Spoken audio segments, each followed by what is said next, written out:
الحمد لله نحمده ونستعينه ونستغفره ونؤمن به ونتوكل عليه ونعوذ بالله من شرور انفسنا ومن سيئات اعمالنا.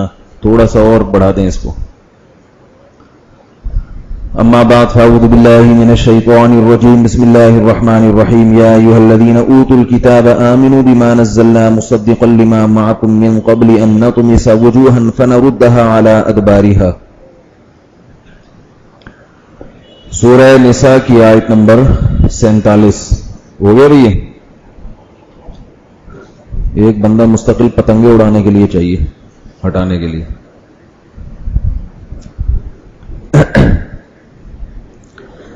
اے وہ لوگوں جن کو کتاب دی گئی ہے, آمنو بما نزلنا, ایمان لاؤ اس کتاب پر جو ہم نے نازل کی. اس پر بیان چل رہا تھا کہ اللہ تعالیٰ نے یہود و نصارہ کو جو خطاب کیا ہے وہ اہل کتاب کے لفظ, یعنی ان کو تھوڑا عزت دی ہے, اکرام کیا ہے. اس پر تفصیلی بیان ہو چکا. ایک بات رہ گئی تھی کہ ان کے جو دو اکرام, یعنی عملی لحاظ سے جو ان کے دو اکرام کیے, ایک ان کی عورتوں سے نکاح کو حلال کیا, اس کی شرائط میں نے بیان کی تھی. دوسرا ایک اور ان کے ساتھ گویا اکرام یہ ہوا کہ ان کے ذبیحہ کو بھی حلال قرار دیا گیا ہے. یعنی اگر عیسائی یا یہودی جانور ذبح کرے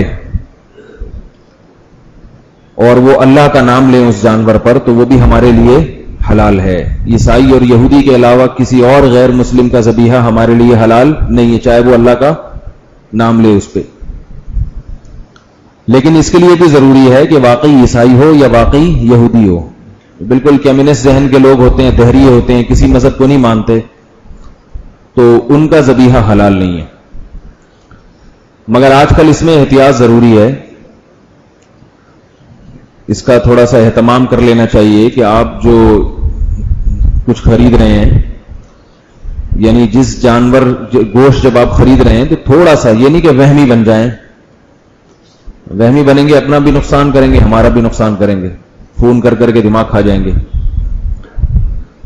مستقل اگر کہیں سے گوشت خریدنے کی عادت ہو تو تھوڑا سا اس کے بارے میں تحقیق کر لینی چاہیے کہ توحید پرست ہے یا نہیں ہے.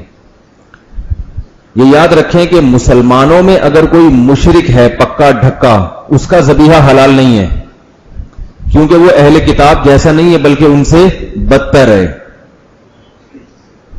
اس کا جو ذبیحہ ہے وہ حلال نہیں ہے. مسلمانوں میں اگر کوئی مشرک ہے, میری عادت ہے اگر کسی جگہ سے گائے کا گوشت یا بکرے کا گوشت خریدنے کا اگر معمول ہو تو میں تھوڑی سی تحقیق کر لیتا ہوں, بھائی یہ کیا ہے, تھوڑا سا اس سے دو چار باتیں, اللہ کتنے ہیں بتاؤ ذرا, کہاں ہیں, اور اللہ کے رسول کو حاضر ناظر مشکل کشا حاجت روا تو نہیں سمجھتے. اگر پتہ چلے کہ سمجھتا ہے تو پھر چھوڑ دو, اس دکان سے لینا ضروری تو نہیں ہے. یہ مسلم ہے. غیر مسلم ممالک میں جب تک آپ کو یقین نہ ہو جائے کہ مسلمان ہے, آپ اس سے گوشت نہیں لے سکتے. مسلم ممالک میں یہ ہے کہ مسلمان ہی ہوتے ہیں, پتہ چل جائے کہ مسلمان نہیں ہے تو گوشت لینا چھوڑ دیں اس سے. لیکن غیر مسلم ممالک میں جب تک مسلمان ہونے کا پتہ نہیں چلے گا آپ کو, اس وقت تک اس سے گوشت لینا آپ کے لیے حلال نہیں ہے. بات چلی ہے جانور کے ذبح کی, ذبیحہ کی, تو اس میں دو ہدایات اور بھی ہیں. عرب ممالک میں گوشت آتا ہے باہر سے, وہ بھی بڑا مشکوک گوشت ہے, برازیل سے آتی ہے اکثر چکن. وہاں سے لوگ بہت زیادہ سوال پوچھتے ہیں کہ وہ چکن ہمارے لیے حلال ہے یا نہیں ہے. تو وہ بھی اس کا کھانا بھی احتیاط سے خالی نہیں, یعنی بے احتیاطی ہے. سمجھ رہے ہیں کہ نہیں سمجھ رہے؟ یہ نہیں کہہ رہے کہ وہ حرام ہے. وہاں کے علماء گنجائش دیتے ہیں تو ظاہر ہے کچھ انہوں نے تحقیق کی ہوگی, مگر یہ کہ اس پر اتنے اشکالات ہیں کہ آپ سعودی عرب جائیں یا متحدہ عرب امارات جائیں تو آپ وہاں باہر سے آئی ہوئی چکن سے پرہیز کریں, یہ آپ کے لیے بہتر ہے. آ گئی سمجھ میں کہ نہیں آ رہی ہے؟ سے پرہیز ہی بہتر ہے, کیونکہ لوکل بھی بہت ہے وہاں پہ. جامعۃ الرشید کے حلال فاؤنڈیشن جو ادارہ ہے, انہوں نے پوری ایک لسٹ شائع کی ہے کہ سعودی عرب میں یا متحدہ عرب امارات میں کون کون سی کمپنیاں ہیں, ان کا چکن لوکل ہے, لہذا بے غبار حلال ہے. کیونکہ لوکل تو ظاہر اسلامی طریقے سے ذبح ہوتا ہے, مسلمان ذبح کرتے ہیں اس کو. اور کون کون سا ایسا ہے جو غیر مسلم ممالک سے امپورٹ ہو رہا ہے.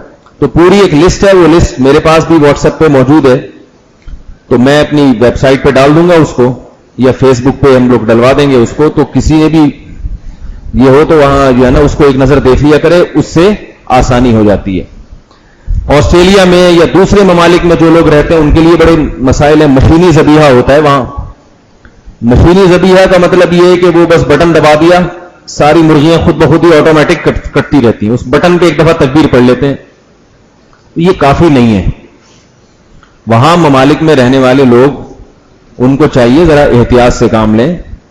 جو یورپ ہے نا اس میں تو سنا ہے کہ سویڈن میں اچھی مرغی ملتی ہے حلال بالکل. تو ایک صاحب ہے ہمارے جاننے والے ناروے میں, وہ بتا رہے تھے کہ ہم ہفتے میں ایک دفعہ سفر کر کے چلے جاتے ہیں, سویڈن قریب ہی ہے, اور ان کے یہاں تو دور بھی اتنا مسئلہ نہیں ہوتا, ٹرین وقت پہ پہنچا دیتی ہے. بیٹھو ہفتے میں ایک دفعہ آؤٹنگ ہو جائے گی تھوڑی سی, چکن لے کے آ گئے, بکرا لے کے آ گئے, جو بھی تھا آرام سے لے کے آ گئے.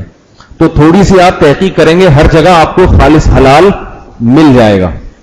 اور اگر آپ ہاتھ پہ ہاتھ دھرے بیٹھے ہو کہ یار یہ تو ملتا ہی نہیں, ہوٹلوں میں بھی حرام ہے, اور تو پھر کھاتے رہو حرام بیٹھ گئے.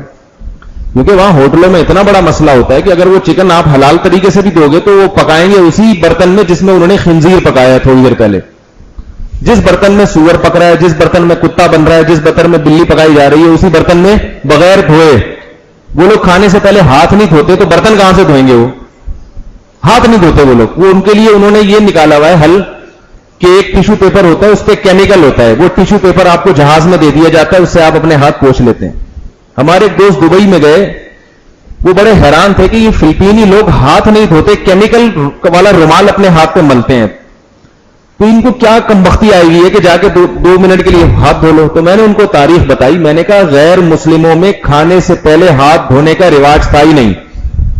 اور یہ تاریخ میں لکھا ہے, ہسٹری کی کتابوں میں, کہ جب مسلمان کھانے سے پہلے ہاتھ دھوتے تھے تو گورے ان کا مذاق اڑاتے تھے کہ پاگل ہیں کھانے سے پہلے ہاتھ دھو رہے ہیں.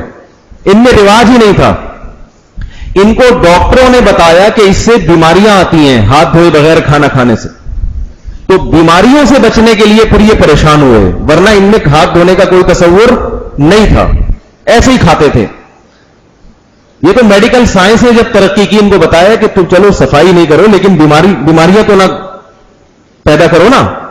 تو پھر انہوں نے بیماریوں سے بچنے کے لیے ان کے ڈاکٹروں نے تحقیق کی ہاتھ میں کون سے جراثیم ہوتے ہیں جو پیٹ میں اترتے ہیں. تو ان جراثیم کو مارنے کے لیے جو اینٹی بایوٹک تھی یا جو بھی کیمیکل تھا, وہ کیمیکل والے ٹیشو پیپر مارکیٹ میں آنا شروع ہو گئے. بھائی ان سے یوں کرو تو جراثیم. تو گورے کا مسئلہ صرف جراثیم ہے, جراثیم سے پاک ہو گئے تو جو مرضی کھا لو, جیسے مرضی کھا لو.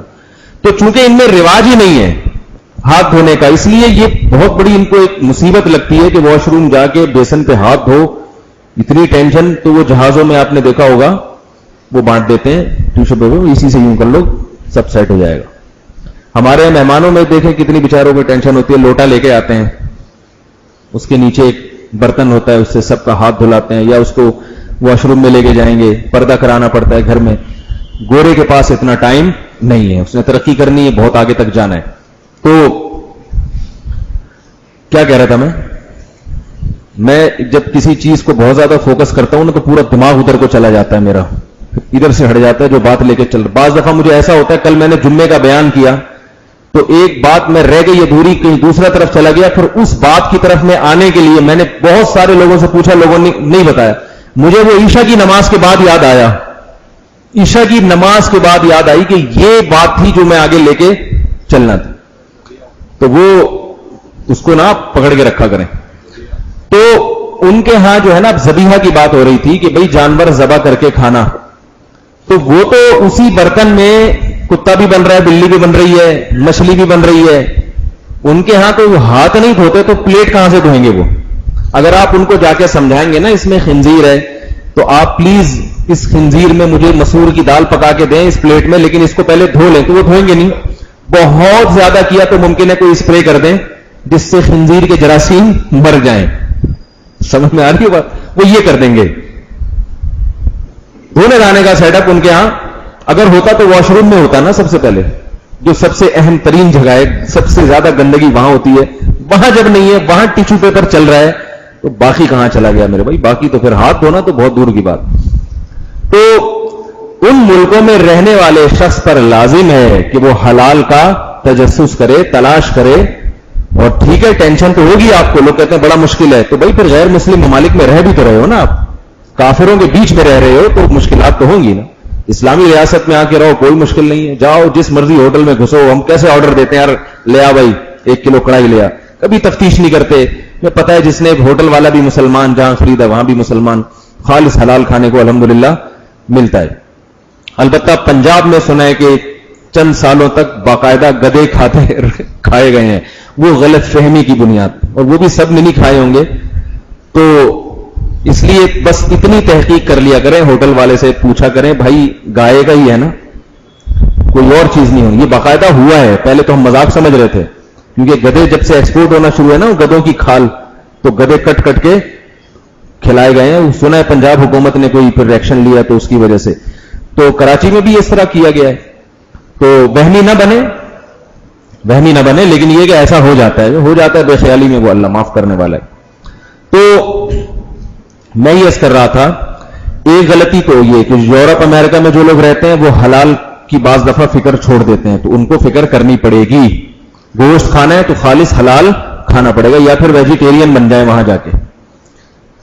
لیکن یہ تو بن نہیں سکتے, گوشت تو ہمارے مذہب کا حصہ ہے. بقرعید کیسے منائیں گے گوشت کھائے بغیر؟ عقیقہ کیسے کریں گے؟ عقیقہ مسور کی دال, چنے کی دال کا, خربوزوں کا نہیں ہوتا, عقیقہ ہوتا ہے گوشت کا. میں نے اس پر تو مستقل کئی دفعہ بیان کیا ہے کہ اسلام میں گوشت کی بڑی ویلیو ہے, گوشت کے بغیر مسلمان چل نہیں سکتا. دوسرا مسئلہ یہ ہے کہ آج کل یہ جو مرغیاں حلال کرنے والے ہیں, ان میں زیادہ دیکھنے میں آ رہا ہے. گائے تو 24 گھنٹے میں ایک دفعہ حلال ہوگی نا, وہ تو سارا دن چلے گا اس کا گوشت. چکن کا مسئلہ تو یہ ہر تھوڑی دیر میں ایک نہ ایک چکن کٹ رہی ہے. اس میں بعض نالائق میں نے دیکھے ہیں اپنی آنکھوں سے کہ وہ تکبیر نہیں پڑھتے, ان کو تکبیر پڑھتے ہوئے ایسے لگتا ہے جیسے یہ مر جائیں گے, زبان نہیں چلاتے وہ. ہم اچھا گمان رکھ لیتے ہیں کہ پڑھتے ہوں گے, مگر یہ کسٹمر کی ذمہ داری ہے کہ آپ جس دکان سے گوشت خریدتے ہیں, اگر وہ مرغی ذبح کر رہا ہے تو آپ اس کو بولیں زور سے تکبیر پڑھو. زور سے پڑھنے کی عادت ڈالیں گے تو پھر وہ عادی ہو جائے گا. کیونکہ ہم نے اپنی آنکھوں سے میں نے دیکھا ہے کہ بہت سارے ایسا کرتے ہیں, چکن کو جب حلال کریں گے بس ادھر باتیں کر رہے ہیں, ادھر حلال کیا ادھر ڈالا, اس میں تو بھائی تو باتیں کر رہا ہے. گٹکا منہ میں رکھا ہوا ہے, ہلا ہی نہیں رہا منہ. اس کو پتا ہے کہ اگر بسم اللہ اللہ اکبر کہا تو گٹکے کی 2-3 پچکاری نکل جائے گی. تو اس کو بولیں کہ یہ حلال و حرام کا مسئلہ ہے. قرآن مجید میں صاف لفظوں میں اللہ نے بیان کر دیا, وَلَا تَأْكُلُوا مِمَّا لَمْ يُذْكَرِ اسْمُ اللَّهِ عَلَيْهِ, جس جانور پر اللہ کا نام نہ لیا جائے وہ جانور مت کھاؤ. تو اس کو زور سے, میں یہ نہیں کہہ رہا وہمی بن جائے, جو مرغی آ رہی ہے اب آپ اس مرغی خانے پہنچ جائیں کہ پڑی تھی کہ نہیں پڑی تھی تکبیر, یہ وہمی بننے کا نہیں کہہ رہا. لیکن جب آپ دکان پہ کھڑے ہیں, اپنی سامنے کھڑے ہیں, تو آپ اس کو بولیں کہ زور سے تکبیر پڑھو. سمجھ رہے ہیں بات کو؟ اس بات کا اہتمام کرنا چاہیے تاکہ ان لوگوں میں تکبیر پڑھنے کا رواج ہو. رہا یہ مسئلہ کہ اللہ نے یہ حکم کیوں دیا ہے کہ اللہ اکبر نہ کہا یا اللہ کا نام نہیں لیا تو جانور حلال نہیں ہوگا. اسلام کے تو احکام میں حکمتیں ہوتی ہیں نا, وہ اگرچہ بعض دفعہ ہمیں حکمت سمجھ میں نہیں آتی, لیکن بہرحال حکمت ہوتی ہے. اللہ نے ہمیں جو حکم دیا ہوتا ہے اس کی کوئی وجہ ہوتی ہے. تو یہاں بھی ایک سوال پیدا ہوتا ہے کہ اللہ تعالیٰ نے یہ کیا ایک ایسا ہمیں حکم دیا کہ جانور کے گلے پہ جب آپ چھری پھیریں گے, اللہ کا نام نہیں لیں گے تو بالکل مردار ہو جائے گا وہ. اس کی وجہ کیا ہے؟ دیکھیں, ذبح کرنے کی وجہ تو سمجھ میں آتی ہے کہ اس کے جسم سے گندا خون نکل جائے. گندا خون نکلے گا تو جانور پاک صاف ہو جائے گا, اور وہ ذبح کیے بغیر خون نکلنا ممکن نہیں ہے. خون نجس چیز ہے, ناپاک چیز ہے. تو وہ تو اللہ اکبر پڑھے بغیر اگر ذبح کریں گے تو بھی تو گندا خون نکل جائے گا. کیا خیال ہے بھائی؟ اللہ اکبر پڑھنے کا یا بسم اللہ یا کسی بھی طرح سے اللہ کا نام لینے کا حکم ہے, اس لیے کہ جانور بھی ایسی مخلوق ہے جس کو زندہ رہنے کا حق حاصل ہے. سمجھ رہے ہیں بات کو؟ جیسے ہمیں جینے کا حق ہے ایسے ہی جانور کو بھی ہے. ہم جب اللہ کا نام لیتے ہیں تو بزبان حال یہ کہہ رہے ہوتے ہیں کہ جس اللہ نے ہمارے لیے اس جانور کو پیدا کیا, اس اللہ کی طرف سے اگر اجازت نہ ہوتی تو ہم اسے کاٹ کے نہیں کھا سکتے تھے. اس کے نام پہ ہم اس کو کاٹ رہے ہیں. ایک حکمت اس میں یہ ہے, کافر جو جانور کاٹ کے کھاتا ہے, کافر کے پاس اس کے جواز کی کوئی ریزن نہیں ہے. کیوں کھا رہے ہو بھائی تم؟ اگر تمہیں کوئی کاٹ کے کھانا شروع کر دے، تم اسے کاٹنے دو گے؟ شیر کو بھوک لگ رہی ہو جنگل میں، ایک انسان بیٹھا ہوا ہے، شیر اگر کاٹ کے کھا جائے، آپ اس کو اجازت دیں گے کہ شیروں کو اجازت ہے کہ جب انہیں بھوک لگے تو کھا جائیں؟ تو جیسے اس کو اجازت نہیں ہے تو آپ کو بھی اجازت نہیں ہونی چاہیے کسی سے اس کی زندگی کا حق چھیننے. تبھی تو ہندو صحیح کہتا ہے اپنے لحاظ سے، ہندو کہتا ہے جیسے ہمیں جینے کا حق ہے، اس زمین پر جانوروں کو بھی اتنا ہی حق حاصل ہے، ان کو بھی اتنا ہی حق حاصل ہے، لہذا ہم جانور نہیں کھا سکتے، گوشت نہیں کھا سکتے، ہم سبزیاں کھائیں. اور جو ملحد ہیں وہ کہتے ہیں نہیں، جو جس کو کھا جائے، جو طاقتور ہے کھا جائے. یہ دونوں نظریات غلط ہیں.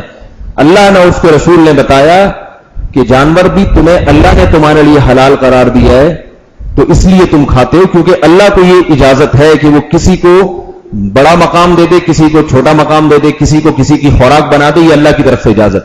تو ہم جانور ذبح کرتے ہوئے اللہ کا نام لے کے بزبان حال یہ بتا رہے ہوتے ہیں کہ یہ اللہ نے ہمارے لیے حلال قرار دیا ہے. اگر اللہ حلال نہ قرار دیتا تو ہمیں کوئی حق حاصل نہیں تھا، ہم اسے کاٹ کے کھا جاتے.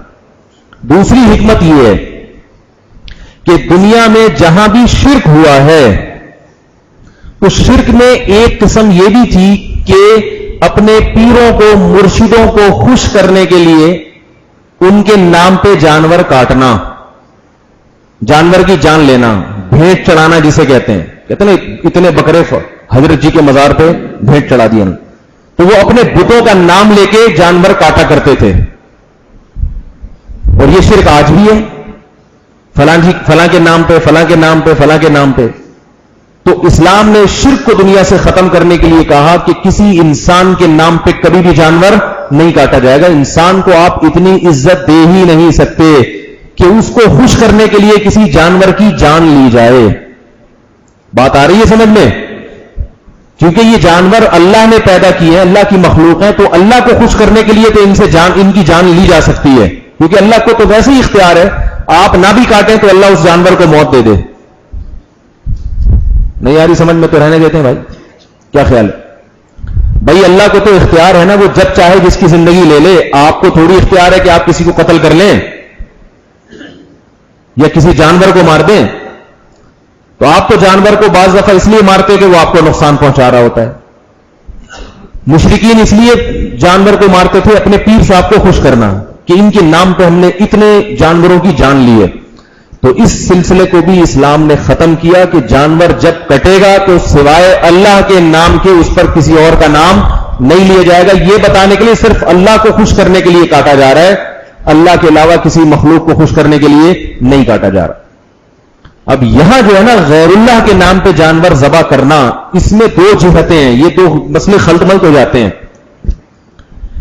ایک ہے آپ اپنے مہمان کو خوش کرنے کے لیے بکرا کاٹ رہے ہیں، اس میں کاٹنا مقصد نہیں ہوتا بلکہ تواضع اکرام، کہ بکرا کٹے گا تو مہمان گوشت کھا کے خوش ہو جائیں گے. یہ حرام نہیں ہے، کیونکہ وہ جو خوش کر رہے ہیں نا، وہ بکرا کاٹنا مقصد نہیں ہے بلکہ مقصد کیا؟ بکرے کا گوشت کھلانا. یہ جائز ہے، بلکہ یہ تو صبح شام ہو رہا ہے. کیا خیال ہے بھائی؟ یہ تو ہو رہا ہے صبح شام. اور ایک ہے کہ آپ اس کو خوش کرنے کے لیے جانور کی جان لے رہے ہیں کہ میں اس کے نام پہ اپنا جانور قربان کروں گا تو اس کو خوشی ہوگی کہ اس نے میرے لیے قربانی دی ہے. یہ حرام ہے، یہ شرک ہے. یہ صرف کس کے لیے ہوتا ہے؟ اللہ کے لیے. تبھی ہم بقرعید میں جو گوشت جانور کو کاٹتے ہیں یہ اللہ کو خوش کرنے کے لیے، چاہے گوشت ہم کھائیں یا نہ کھائیں. آپ دیکھ لیں جو سعودی عرب میں جو جانور ذبح ہوتے ہیں، حاجی لاکھوں جانور، وہ سب کا گوشت تھوڑی کھایا جاتا ہے، بہت سارے جانوروں کو جلا کے ختم کیا جاتا ہے. اب وہاں یہ اشکال ہوتا ہے، غیر مسلم اشکال کرے گا کہ یہ تم لوگ اتنے لاکھوں کروڑوں جانور ہلاک کر دیتے ہو جو کسی غریب کے کام بھی نہیں آتے، ضائع ہو جاتے ہیں، تو یہ تو انسانی، یعنی یہ تو مال کا ضیاع ہے. تو اس کا ہم یہی جواب دیتے ہیں کہ ہم ضائع نہیں کر رہے، اپنے رب کو خوش کرنے کے لیے اس کے بتائے ہوئے طریقے پر جانوروں کی جان لے رہے ہیں کہ ہم یہ قربانی دے رہے ہیں. کیونکہ یہ قربانی بظاہر تو جانور کی ہے مگر ہے یہ انسان کی، اس لیے کہ جانوروں کے دنیا میں کم ہونے سے نقصان کس کا ہوتا ہے؟ انسان کا ہوتا ہے. اور بھائی آپ کے کوئی بھیڑیا بکری کھا جائے تو نقصان بکری کا تو وہ تو مال ہے نا، اصل کس کا ہوا؟ جس کا ریوڑ ہے اس کا نقصان ہوا نا. تو آپ نے بکرا خرید کے کاٹ کے پھینک دیا اس کو, تو پیسے کس کے ضائع ہوئے ہیں؟ آپ کے ضائع ہوئے ہیں. تو یہ قربانی ہم کس کے لیے دیتے ہیں؟ اللہ کے لیے. اللہ کہتے ہیں کاٹ کے پھینک دو, بس فکر نہیں کرو کون کھائے گا کون نہیں, یہ گوروں کو اور فلاسفروں کو چیخنے دو. تب یہ قربانی پہ بہت چیختی ہے دنیا کہ یہ مسلمان اتنا گوشت ایک دن میں کاٹ کے کھا جاتے ہیں, اور اگر اس کو کھانا ہی تھا تو یہ پورے سال اگر کٹتا رہتا طریقے سے ترتیب سے تو غربت ختم ہو جاتی, جانور مہنگا نہ ہوتا, مگر یہ ایک ہی دن میں بقرعید میں کاٹ پیٹ کے چانپے وہ سری پائے سب, اور اتنا ضائع بھی ہوتا ہے, جتنا بھی آپ کوشش کریں نہ ضائع ہو پھر بھی ضائع ہوتا ہے. لیکن اس کا ہمارے پاس جواب کیا بھائی؟ اللہ کا حکم ہے, بس اللہ نے کہا کر دو. اگر کوئی پوچھے کہ بھئی یہ کیسا حکم ہے, تو اس کا بڑا بہترین جواب ہے ہمارے پاس کہ یہ جو قربانی چلی ہے یہ کہاں سے چلی ہے؟ ابراہیم علیہ السلام نے اپنے بیٹے کو ذبح ہونے کے لیے لٹایا تھا. تو سوال پیدا ہو, اسی کی سنت کو ہم زندہ کرتے ہیں نا, تو بیٹے کو ذبح کرنے میں کس کا فائدہ ہے؟ کوئی عقل مانتی ہے کہ اچھا بھلا بیٹا جس نے نہ کسی کو قتل کیا نہ کوئی گناہ کیا, اس کو آپ گلا کاٹ کے گردن الگ کر دیں؟ لیکن ابراہیم علیہ السلام اس کے لیے تیار ہوئے کہ نہیں ہوئے کہ بھئی جس رب نے بیٹا دیا ہے اگر وہ کہہ رہا ہے گلا کاٹ دو, تو پھر اس رب سے کیا پوچھنا؟ وہ ویسے بھی تو موت دے سکتا ہے اس کو, جب وہ کہہ رہا ہے تو کاٹ کے ثواب حاصل کرو. تو اس کی جیسے کوئی لاجک نہیں تھی, صرف یہی لاجک تھی کہ رب کو خوش کرنے کے لیے رب جو بھی کام کہے ہم نے کرنا ہے, بس یہی لاجک ہے اس کی. تو ایسے ہی قربانی کی بھی کوئی لاجک نہیں ہے. وہ جب اپنے سگے بیٹے کو کاٹنے کے لیے تیار ہو گئے تو ہم ان کی یاد میں گائے بیل اور بکرے اور دمبے کیوں نہیں کاٹنے کے لیے تیار ہو سکتے؟ اس پر کسی کو اشکال ہوتا ہے تو ہوتا رہے, اس کو اشکال ہوگا جو خدا کو مانتا نہیں ہے, رب کو مانتا نہیں ہے, اس کی عظمت کا قائل نہیں ہے. اس کو آپ 100 دلائل لے کے تیار کر لیں, اس کی سمجھ میں بات پھر بھی نہیں آئے گی. بعض دفعہ یاد رکھیں, کسی کو کسی بات پر لانے کے لیے پہلے کچھ چیزیں منوانی پڑتی ہیں. ہم لوگ بعض دفعہ یہ کرتے ہیں کہ کسی کو سمجھانے کے لیے ایسی باتیں ڈائریکٹ شروع کر دیتے ہیں کہ وہ اس سے پہلے کی باتوں کو مانتا ہی نہیں ہے. جب مان ہی نہیں تو اگلی تھوڑی سمجھ میں آئیں گی اس کے. اب قربانی کی آپ حکمتیں اگر بیان کرنا شروع کر دو کہ قربانی میں یہ فائدے, کہیں نہ کہیں آ کے آپ اٹک جاؤ گے, کہیں نہ کہیں آ کے. تبھی اس پہ بہت سارے لوگ مضامین لکھتے ہیں یہ فائدے, کوئی فائدہ نہیں ہے. جیسے ابراہیم علیہ السلام کا اپنے بیٹے اسماعیل علیہ السلام کو ذبح کرنے میں کوئی فائدہ نہیں تھا, نقصان ہی نقصان تھا, مگر وہ سمجھتے تھے کہ اللہ کو راضی نہ کرنا اس سے بڑا نقصان ہے. تو ایسے ہی ہم کہتے ہیں جس رب نے یہ گائے بیل بکرے دمبے پیدا کیے, ان کی نسل کو کنٹرول میں رکھنا بھی اس کے ہاتھ میں, ان کی نسل کو بڑھانا بھی اس کے ہاتھ میں.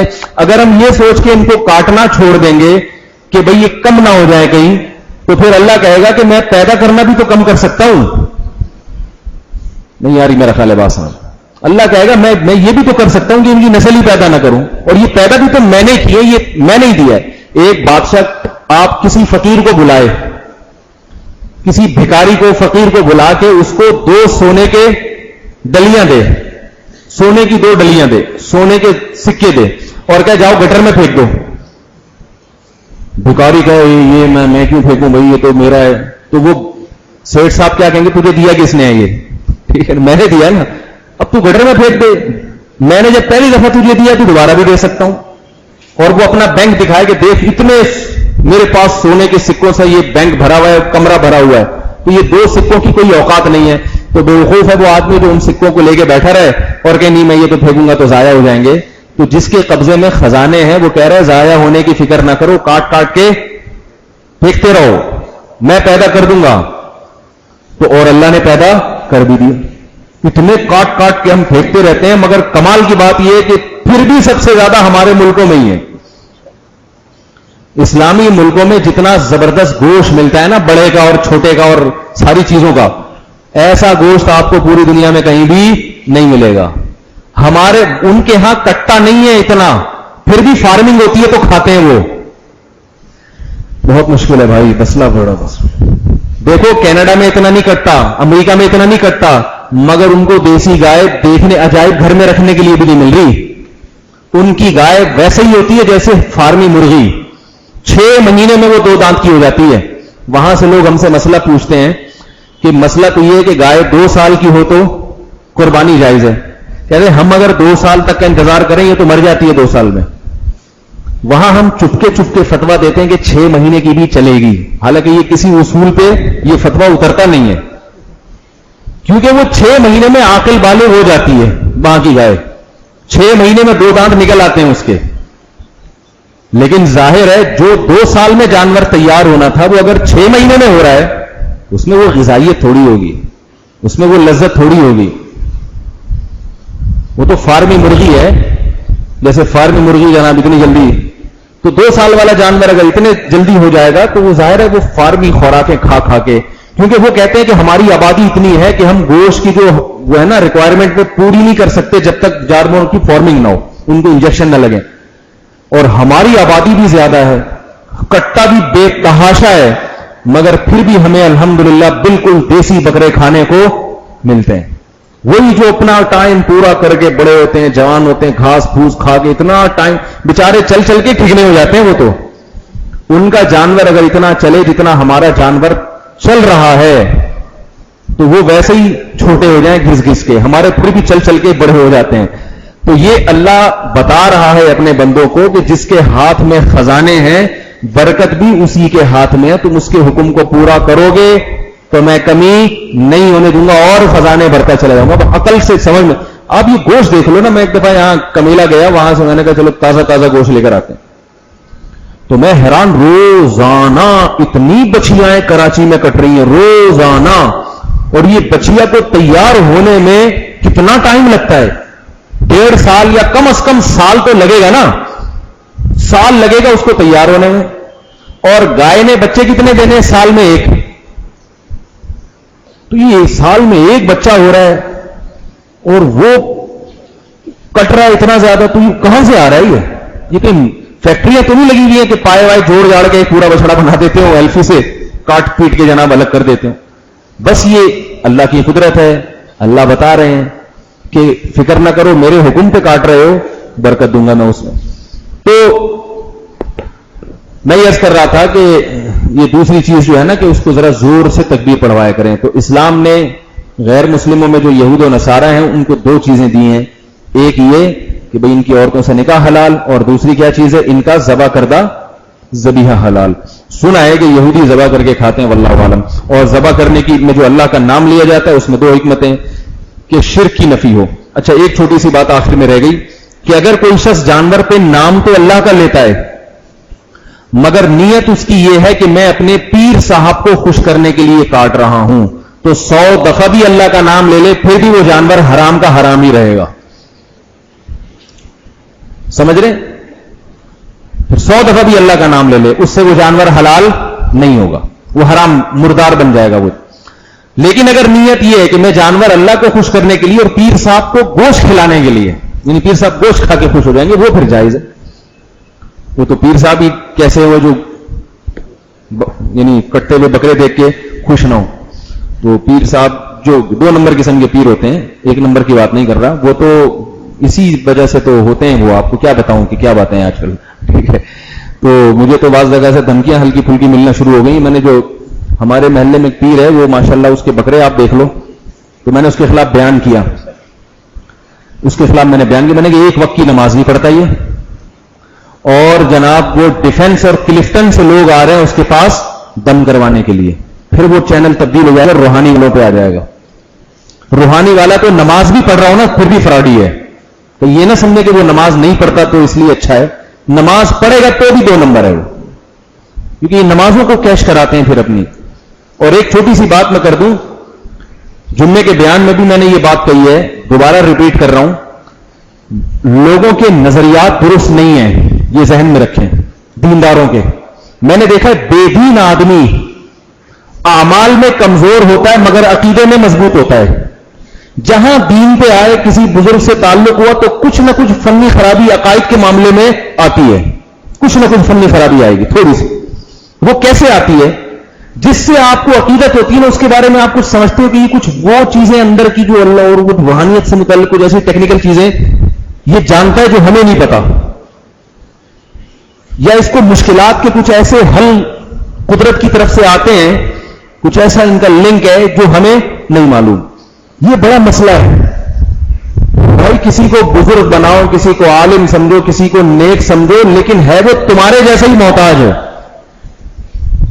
ہر چیز میں بالکل تمہاری طرح کا محتاج ہے. صرف اتنا فرق ہو سکتا ہے کہ بھئی ایک فرق تو یہ کہ آخرت میں تم سے افضل ہوگا, دوسرا فرق یہ ہو سکتا ہے کہ اس سے محبت یا اس سے تعلق کی برکت سے ممکن ہے کہ اللہ تمہارا کوئی کام بنا دے اس سے دوستی کی وجہ سے. امکان ہے اس کا، کیونکہ اس سے دوستی بھی ایک نیک عمل ہے، تو اس نیک عمل کی وجہ سے ممکن ہے اللہ آپ کی مشکلات کو حل کر دے. وہ بیچارہ پھر بھی نہیں حل کر سکتا. مسئلہ یہ ہے کہ میں یہ دیکھتا ہوں کہ لوگوں کے یہ نظریات ہیں. میں مثال دوں گا تو بات سمجھ میں آئے گی. میرے پاس جو سارا دن فون آتے ہیں نا، ان میں بہت سارے فون تو ہوتے ہیں مسئلہ پوچھنا ہے. اس حد تک تو ٹھیک ہے بھائی، مسئلہ ظاہر ہے مسئلے بتانے کے لیے ہم نے علم حاصل کیا، لیکن میں نے دیکھا بہت سے اپنے کچھ گھریلو مسائل پر کچھ چاہتے ہیں کہ آپ کی طرف سے کوئی اشارہ مل جائے. سمجھتے ہیں ان کو قدرت کی طرف سے کوئی ٹیکنیکل کوئی رابطہ ہوگا آسمانوں پہ، یہ وہاں سے یوں کر کے یوں بتائیں گے تو یہ حل ہو جائے گا مسئلہ. کوئی وظیفہ بتا دیں گے یا کچھ کر دیں گے. ایک سوال مجھ سے بہت زیادہ پوچھا جاتا ہے کہ حضرت میں پریشان ہوں، مجھے فلاں پریشانی آئی ہوئی ہے، آپ اس کا حل بتائیں. اب پریشانی جیسے جسمانی بیماری ہے، حضرت میرے جو ہے نا کھانسی بہت زیادہ ہے، مثال کے طور پر ایک مثال دے رہا ہوں میں، کھانسی بہت زیادہ، آپ اس کا مجھے بتائیں، آپ اللہ والے ہیں. تو میں نے کہا بھائی یہ اللہ والا کوئی کتنا ہی بن جائے اس کو کھانسی کا علاج نہیں آئے گا. اس کا اللہ والے ہونے سے قطعاً کوئی تعلق نہیں ہے. پوچھنا اس کی علامت ہے کہ لوگ سمجھتے ہیں کہ ان کو کچھ ہے. ٹھیک ہے نا بھائی، وہ بھی اس فیلڈ میں تمہاری طرح بالکل جاہل ہے. کھانسی کا علاج کے لیے ڈاکٹر بنے ہیں، اس کے لیے علماء یا بزرگان دین ہے ہی نہیں. وہ کہتے ہیں آپ کچھ بتائیں پڑھنے کو. میں کیا بتاؤں بھائی، کہاں سے بتاؤں؟ کھانسی کا علاج کی اگر کوئی حدیث ہوگی تو میں بتا دوں گا، نہیں ہے تو میں. لیکن ہوتا یہ ہے کہ یہ ہمارے ہاں بعض مولوی، سب نہیں، وہ کچھ نہ کچھ بتاتے ہیں اس کو، جس سے وہ سمجھتا ہے کہ یہ ان کا بتایا ہوا ہے، اس سے یقیناً میری کھانسی ٹھیک ہو جائے گی. سوال پتہ تو اس کو کس نے بتایا؟ مولوی صاحب کو پتہ چلا. یہ وہ فنی خرابی ہے جو دینداروں میں آتی ہے، جو میں سمجھتا ہوں عقیدے کی خرابی ہے. اور کوئی پریشانی ہوتی ہے، لوگ ایک تو بہت فون کرتے ہیں کہ رشتہ نہیں ہو رہا، لڑکی کے ابا نہیں مان رہے. یہ سوال مجھ سے بہت کیا جاتا ہے، آپ کچھ ایسی چیز بتائیں کہ ابا مان جائیں اس کے. مجھے غصہ آنے لگا ان باتوں پہ. پہلے تو میں نرم لہجے سے سمجھاتا، اب میں ڈانٹ دیتا ہوں. میں نے کہا مجھے کیا پتا بھائی کس کے ابا کیسے مانتے ہیں اللہ کے بندے، مجھے کیا پتا. کہہ رہے ہیں آپ بہت اللہ والے ہیں. اول تو تجھے کیسے پتا چلا میں اللہ والا ہوں؟ اور اگر چل بال فرض تیرا گمان ہے کہ میں اللہ والا ہوں، تو اللہ والے کا لڑکی کے ابا کو منانے سے کیا تعلق ہے بھائی؟ میں نے کہا اگر ایسا ہوتا کہ میرے اختیار میں ہوتا یا مجھے کوئی ایسے وظیفے آتے، تو سب سے پہلے میں جہاں جہاں میرے رشتے مسترد ہوئے ہیں ان پہ ٹرائی کرتا. میں ان کو میں سمجھاتا، ان پہ وہ وظیفے پڑھ پڑھ کے پھونکتا. کچھ ایک جیسے عاجز ہیں، کمزور ہیں، سب ایک طرح کے ہیں. یہی چیز تو اسلام دنیا میں بتانے کے لیے آیا ہے کہ انتم الفقراء الی اللہ، سارے اللہ کے فقیروں، سارے مسئلے صرف اللہ نے اپنے پاس رکھے حل کرنے کے لیے. کوئی کچھ مسئلے حل کرانے کے لیے لوگ بزرگوں سے اصلاحی تعلق قائم کر لیتے کہ ان کے تعلق کی برکت سے ہمارے مسئلے حل ہوں گے. کچھ بھی نہیں ہوگا. صرف دین سیکھو، مسائل سیکھو، اللہ کی محبت سیکھو، اس کے بعد پتلی گلی سے نکلو. وہ تمہاری طرح محتاج ہے، اس سے مشورہ بھی نہ لو.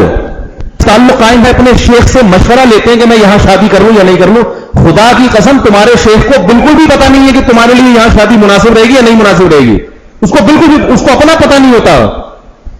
لیکن میں نے دیکھا ہے کہ کسی بزرگ سے عقیدت ہوتی ہے تو اس سے پوچھ کے کرتے ہیں، کہ پھر وہ کہتے ہیں میں نے اتنے بڑے بزرگ سے پوچھا تھا، انہوں نے کہا تھا کہ کر لو، اس سے خیر ہی ہوگی. کچھ پتا نہیں خیر ہو یا بہت بڑا شر پیدا ہو جائے اس میں. میرا خیال نہیں آ رہی بات سمجھ میں. اس کو کچھ بھی پتا نہیں ہوتا. آپ نے کاروبار کرنا ہے. میرے پاس فون آیا ایک صاحب کا، میں بزنس کرنا چاہ رہا ہوں اور یہ میری امی کا نام بھی بتا رہا ہے، اپنے ابا کا نام بھی بتا رہا ہے. اب امی کا نام مجھے کیوں بتا رہا ہے بھائی؟ تو کہہ رہے نہیں میں اپنی امی کا نام بتا رہا ہوں، ابا کا نام بتا رہا ہوں، نان کا بھی بتا دوں. میں نے کہا تو آدم علیہ السلام تک پورا نسب بتا دے. خدا کی قسم میں نہیں بتا سکتا کہ تجھے یہ کاروبار یا نہیں کرنا. کیوں نہیں آپ استخارہ نکال کے لائیں، آپ کچھ پوچھیں اللہ سے. میں نے کہا نہیں پوچھ سکتا، میں نہیں پوچھ سکتا. خام خامے دماغ خراب ہوگا، کچھ بھی حاصل نہیں ہوگا. کیا کرنا ہے کر لے بھائی، جا کے بزنس کاروباری لوگوں سے مشورہ لے. اگر وہ بتا دیں کر لے تو کرنا ہے، نہیں تو اما کا نام، چاچا کا نام، ماموں کا نام، اس سے کاروبار کا کیا تعلق ہے؟ یہ دینداروں میں عقیدے کی خرابی ہے. دینداروں میں سمجھ میں آ رہی ہے بات؟ کیونکہ ہم لفٹ کرا دیتے ہیں, کہتے ہیں اچھا امی کا بتاؤ, امی کا بتا دیا, پھر کچھ پڑھیں گے, کچھ نکالیں گے, جھوٹ پلوت, بالکل بکواس. اب استخارے کا تو لفظ ایسا ہے, استخارہ بذات خود حدیث سے ثابت ہے, جو اصل اوریجنل استخارہ جو کوئی بھی نہیں کر سوائے چند ایک لوگوں کے, اور اس استخارے میں تو کوئی اشارہ, کوئی نتیجہ, کوئی ہنٹس کچھ ہے ہی نہیں, اس کا تو اس سے کوئی تعلق ہی نہیں ہے کہ آپ کو پتا چل جائے گا کہ وہ تو ایک دعا ہے, اللہ مقدر بہتر ہے تو کر دے, کروا دے, بہتر نہیں ہے تو ہٹا دے, کرنا تو پھر بھی وہی ہے جو آپ سمجھ میں آ رہا ہے. لیکن 10 سال ہو گئے استخارے کے خلاف, جو آج کل استخارہ چل رہا ہے, بول بول کے تھک گئے, پھر فون آتا ہے حضرت آپ استخارہ نکال دیں. میں کہتا ہوں بھائی میرا نیٹ پہ بیان نہیں سنا 10 منٹ استخارے کا, کیا سنا ہے, آپ پلیز میری امی کا نام یہ آپ استخارہ نکال کے بتا دیں.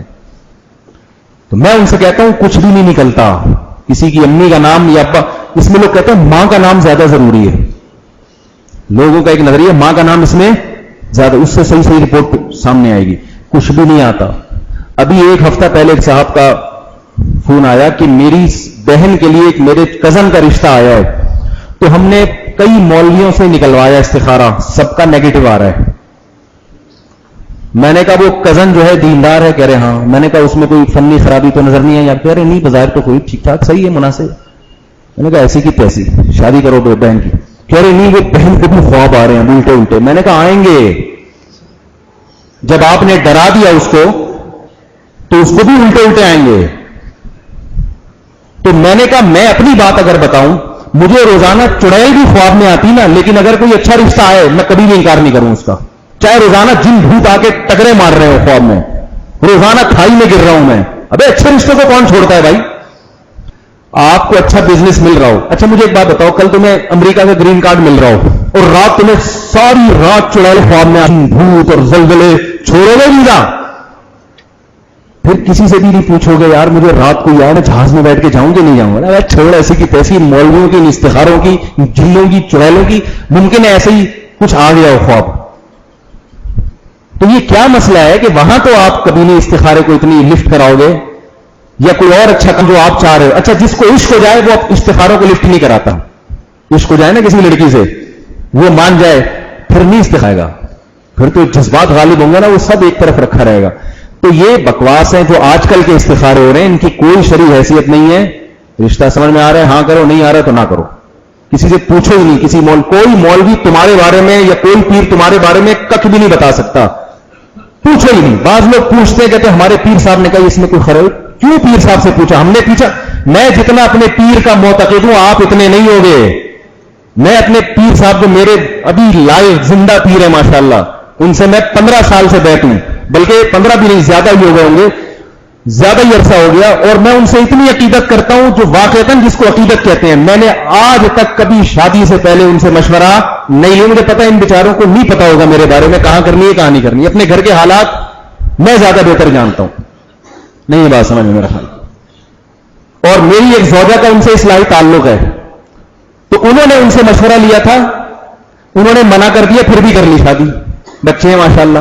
ٹھیک ہے, منع اس لیے کیا کہ بھائی دوسری کر رہا ہے, تیسری کر رہا ہے, اس کی بریکیں فیل ہیں, پتہ نہیں رکھ سکے گا کہ نہیں رکھ سکے گا, اس لیے منع کر دیا. تو گھر والوں کا خیال تھا بھائی کر رہا ہے تو رکھ بھی رہا ہے, تو ٹھیک ہے منع کر دے گی. لیکن نہ پیر صاحب ناراض ہوئے, تو ٹھیک ہے بھائی ماشاءاللہ رکھ لیا, صحیح ہے, 3-4 سال ہو گئے شادی کو, زندگی گزر رہی ہے. پیر صاحب کو خیال ہو میرا ایک مشورہ تھا تو غلط نکلا. مشورہ بھی اس لیے دیا نا کہ بھائی اتنی ساری کر رہا ہے, پتہ نہیں رکھ بھی پائے گا کہ نہیں پائے گا, کس بنیاد پہ دے دیا. لیکن گھر والوں نے مشورے پر عمل نہیں کیا. اگر وہ کہتے نہیں پیر صاحب کا ہے تو ان کو تو کوئی, بھائی پیر صاحب کا غلط بھی ہو سکتا ہے. وہ سمجھ رہے تھے کہ بیچارہ نہیں رکھ سکتا اتنی, وہ اس لیے سمجھ رہے تھے کہ آج کل بہت مشکل ہے, لوگ نہیں رکھ پاتے, تو اس لیے انہوں نے احتیاطاً کہہ دیا کہ مناسب معلوم نہیں ہوتا, کسی کمارے سے کر لیں تو عین مناسب رہے گا.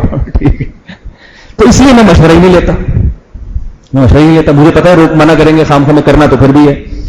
تو اتنا نہ لفٹ کرایا کرو ان چیزوں میں پیروں کو, بزرگوں کو, وہ تمہاری طرح محتاج ہیں, ان سے غلطی بھی, ان سے اپنی شادی میں بھی غلطی ہو سکتی ہے, ممکن ہے وہ جہاں کر رہے ہیں وہ ان کے لیے مناسب نہ ہو, تو تمہیں بھی ایسا مشورہ دے سکتے ہیں. تو اس لیے بھائی یہ دماغ سے نکالو, بزرگی کا جو تصور دماغ میں بٹھایا ہوا ہے, جو جس فیلڈ کا ماہر ہے اس سے اس فیلڈ کے بارے میں مشورے لیا. میڈیکلی وہ پرابلم ہے گردے میں, پھیپڑے میں, طارق چوہتائی کے پاس جانے کی ضرورت نہیں ہے, پھیپڑوں کے ماہرین بیٹھے ہوئے ہیں, گردوں کے ماہرین بیٹھے ہوئے, ان کو دکھاؤ. لوگ جا رہے ہیں وہ کبھی چوہتائی صاحب کو فون کر رہے ہیں روحانی والے, کبھی کوئی اور صاحب کو فون کر رہے ہیں, کبھی کسی اور سے وظیفہ لے رہے ہیں. یہ بیچارے اپنے مسائل نہیں حل کر سکتے, تمہارے کہاں سے حل کریں گے یہ مسائل؟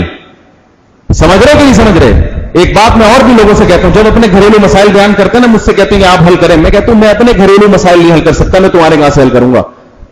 اب سوال پیدا ہوتا ہے کہ اچھا اس کا مطلب ہے آپ کے بھی اتنے مسائل ہیں. تو بھائی مسائل تو ہر ایک کے ہوتے ہیں, اور سارے مسائل دنیا میں کسی کے بھی حل نہیں ہوتے.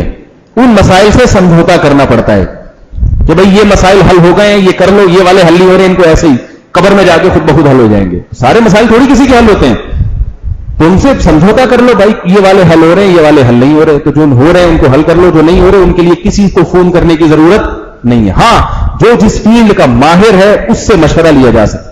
آپ کے کان کا مسئلہ اگر حل نہیں ہو رہا, ENT حل کر دے گا, جو ہے نا وہ اسپیشلسٹ آنکھ کان ناک کا وہ مسئلہ آپ کا حل کرے گا. موبائل کا مسئلہ حل نہیں ہو رہا, موبائل مارکیٹ میں چلے جاؤ. شادی کا مسئلہ, رشتہ نہیں مل رہا تو مجھے فون نہ کرو, اس کے لیے شادی دفتر. لوگ مجھے کہتے ہیں آپ نے 4 شادیوں پہ کتاب لکھی ہے, اتنی زبردست, فون کیا. میں نے کہا ہاں لکھی ہے. تو حضرت میں نے آپ کو فون کیا, کیوں فون کیا ہے؟ کتاب کا کوئی لائن سمجھ میں نہیں کہہ رہے, آپ رشتہ بتا دیں. رشتے کے لیے شادی دفتر والے وہ وہاں ہیں, کہہ رہے پھر آپ نے کتاب کیوں لکھی؟ یہ اعتراض کرتے پھر آپ نے کتاب کیوں لکھی جب رشتے نہیں کراتے؟ میں نے کہا میں رشتے کراؤں, میں کوئی بی جمالو ہوں جو محلے میں پھرتی ہے, اس کی وہاں کرا دی, اس کی ادھر کرا دی. تو یہ اس کے لیے بھائی شادی دفتر والے ہیں, ان سے رابطہ کرو. اپنی اماں سے کہو, چاچی سے کہو, مامی سے کہو, رشتے داروں سے کہو, اپنی اور کوئی بہنیں ہیں ان سے بولو بھائی تلاش کرو. اگر وہ نہیں کر رہے, وہ کہہ رہے وہ نہیں کر رہے, تو پھر اس کا مطلب یہ تھوڑی ہے میں کروں گا پھر آپ کے لیے. اگر وہ تلاش نہیں کر رہے, اپنی ذمہ داری ادا نہیں کر رہے, تو پھر میں کیوں کروں ذمہ داری؟ ایک صاحب نے تو اتنا خون پیا کہ مجھے غصہ آ گیا, ان کو میں نے بھگایا ہے مار کے. میں نے کہا دوبارہ میری مسجد میں قدم نہیں رکھنا. تو یہ حساب کتاب ہے. جس مولویوں کا کام ہے مسائل بتانا, سمجھ رہے بات کو, جائز ہے ناجائز ہے, اس پر اللہ نے, یہ محمد صلی اللہ علیہ وسلم کا بھی یہی کام تھا. اس سے زیادہ محمد صلی اللہ علیہ وسلم بھی لوگوں کی رہنمائی نہیں کرتے تھے. حدیث میں آتا ہے کہ آپ صلی اللہ علیہ وسلم نے ایک صحابی کو کہا, صحیح مسلم کی حدیث ہے, آپ صلی اللہ علیہ وسلم نے صحابی رسول کو کہا کہ تم جو کھجور میں نر اور مادہ کھجوروں کو ملاتے ہو یہ نہ ملایا کرو. کیوں ملاتے ہو؟ فرمایا اس سے کھجور زیادہ پیدا ہوتی ہے. آپ نے فرمایا چھوڑ دو, تعبیر نخل کہتے ہیں اس کو. ان صحابی نے نہیں ملائی, کھجوریں بہت کم پیدا ہوئی. تو ان صحابی نے نبی صلی اللہ علیہ وسلم کو آ کے شکایت کی, یا رسول اللہ میں نے تو یہ پھول نہیں ملائے اور کھجوریں بہت کم پیدا ہوئی. تو آپ نے فرمایا کہ یہ تمہارے دنیا کے معاملات تم مجھ سے زیادہ بہتر جانتے ہو, لہذا اگر میں تمہیں دین کے معاملے میں حکم دوں عمل کرو, دنیا کے معاملے میں حکم دوں تو ایک ایسے ہے کہ جیسے ایک انسان کا دوسرے انسان کو مشورہ ہوتا ہے, صحیح بھی ہو سکتا ہے غلط بھی ہو سکتا ہے.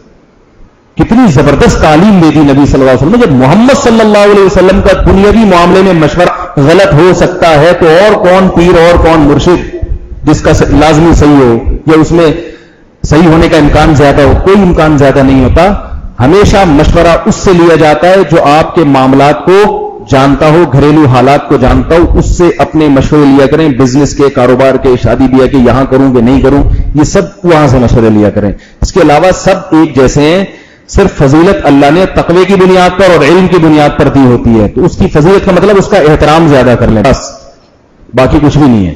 ہاں اور یہ بھی ہے کہ اس سے تعلق کی برکتیں ہوں گی, برکتوں کی وجہ سے اللہ کسی کے ساتھ کوئی خاص معاملہ کر لے تو اللہ کی مرضی, یہ ایک الگ چیز ہے. تو یہ ہمارے دینداروں میں, دنیا دار آدمی ان چیزوں میں نہیں پڑتا. میں نے دنیا داروں کو استخاروں میں نہیں پڑھتے ہوئے دیکھا زیادہ. وہ سمجھ میں آ رہا کر لو, کہہ رہے نہیں آ رہا نہیں کرو. گوروں کو دیکھا کبھی آپ نے؟ روحانی علاج میں گوروں پہ نہ جنات آتے ہیں نہ روحانی علاج ہوتا ہے ان کو. گوروں کو آپ نے نہیں دیکھا ہوگا, جن چڑیل گوروں کے مسئلے ہی نہیں ہیں. جن چڑیل ہمارے مسائل ہیں. بھوت جن آیا ہوا ہے, جادو ہوا ہوا ہے, ان کے یہ اتنا نہیں ہے کیونکہ ان کے روحانی علاج والے نہیں ہوتے. ہمارے یہاں روحانی والے ہیں تو پھر یہ جن چڑیل بھی بہت آتے ہیں ہم لوگوں پر. تو سمپل زندگی گزاریں اور جو کامیابی کے اللہ نے دنیا میں اسباب رکھے ان اسباب کو اختیار کریں. آخری بات کر کے بس میں اس موضوع کو سمیٹتا ہوں. آخری بات یہ کہ ہمارے ہاں ایک بہت بڑا مرض دینداروں میں یہ بھی ہے کہ جب ان کو کوئی نقصان ہوتا ہے تو اس نقصان کی جو سائنٹیفک لاجک ہے یہ اس پہ کبھی بھی غور نہیں کرتے. یہ فوراً وہمیوں والی باتیں شروع کر دیتے ہیں. ایک صاحب نے نیا گھر لیا, بیگم کو شفٹ کیا, روزانہ پھڈے. میرے پاس آئے کہ یار